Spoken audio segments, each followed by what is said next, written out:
আসসালামু আলাইকুম রহমতুল্লাহ। আমি আজকে আপনাদেরকে কোন 3 সময়ে ঘুমানো নিষেধ ইসলামের আলোকে সেটাই বলবো। 3 সময়ে ঘুমানো নিষেধ। 1 নম্বর হচ্ছে ফজরের পর। এটা বরকতের সময়।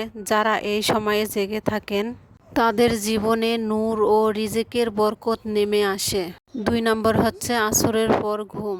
এই সময়ে ঘুম মন ও শরীরের জন্য ক্ষতিকর। ক্লান্তি, মাথা ব্যথা ও অস্থিরতা বাড়ে। 3 নম্বর হচ্ছে মাগরিবের পরে ঘুম।